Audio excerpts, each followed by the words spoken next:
अरे प्रिया, यार ये स्टैटिस्टिक्स आखिर है क्या चीज? सच कहूं तो नोट्स तो बन गए हैं, पर पल्ले कुछ नहीं पड़ रहा।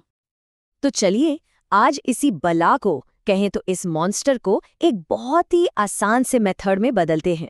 आज हम सब मिलकर स्टैटिस्टिक्स की दुनिया में गोता लगाएंगे और देखेंगे कि असल में उतना भी डरावना नहीं है जितना सुनने में लगता है। देखिए, ज्यादातर लोगों के लिए ना स्टैटिस्टिक्स की कहानी यहीं से शुरू होती है, एक बड़ी सी उलझन से। ये सिर्फ एक सब्जेक्ट नहीं है, ये वो फीलिंग है जब चारों तरफ से नंबर्स और डेटा ने घेर लिया हो।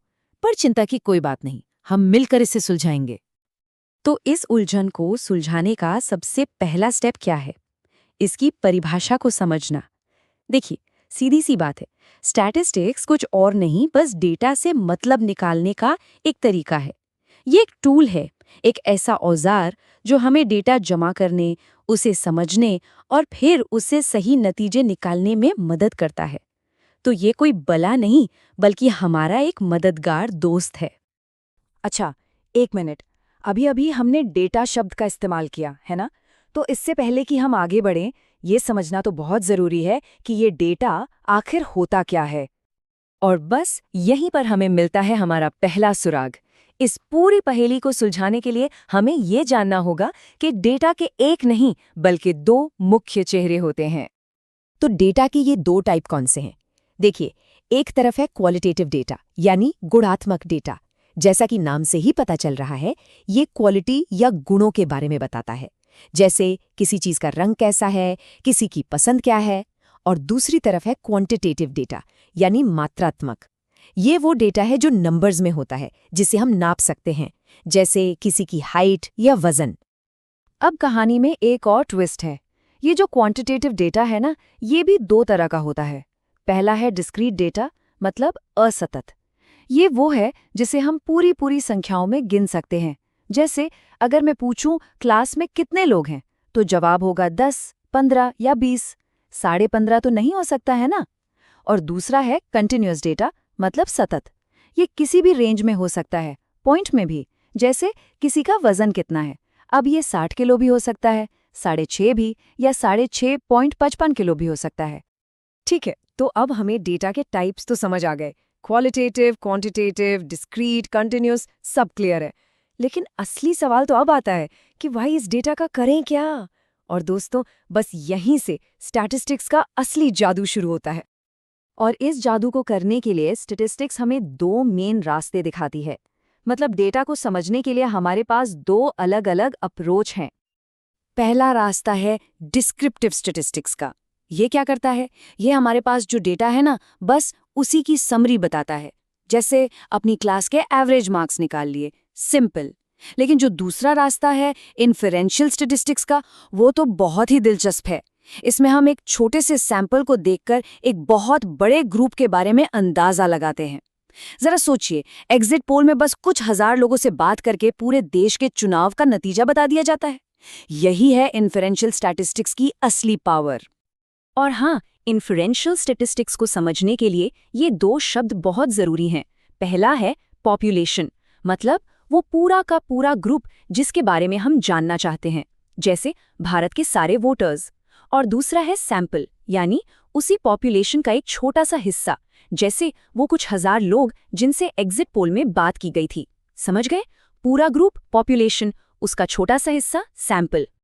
तो चलिए अब थ्योरी से हटकर कुछ प्रैक्टिकल टूल्स की बात करते हैं जो इस पूरे काम को आसान बना देंगे। देखिए, किसी भी डेटा को समझने का सबसे पहला कदम होता है उसका सेंटर पॉइंट खोजना। इसे ही हम कहते हैं मेजर्स ऑफ सेंट्रल टेंडेंसी।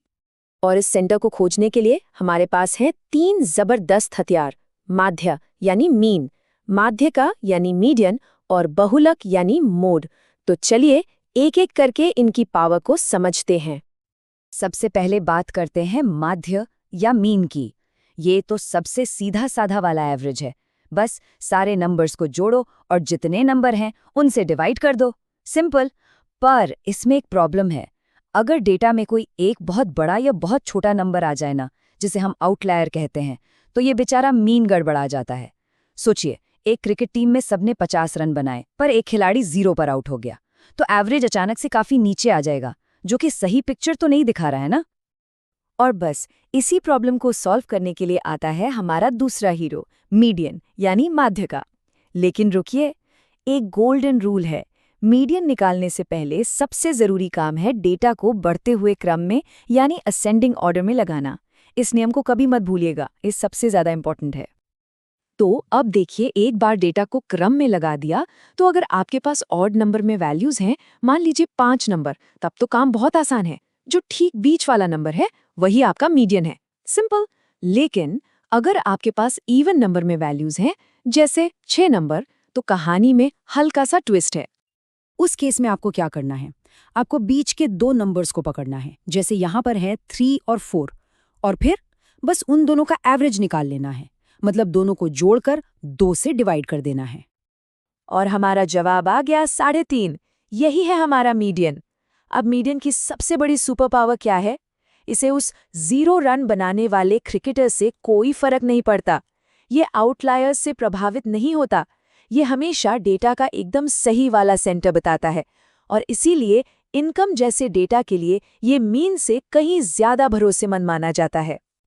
और अब आते हैं हमारे तीसरे और आखिरी टूल पर, बहुलक यानी मोड।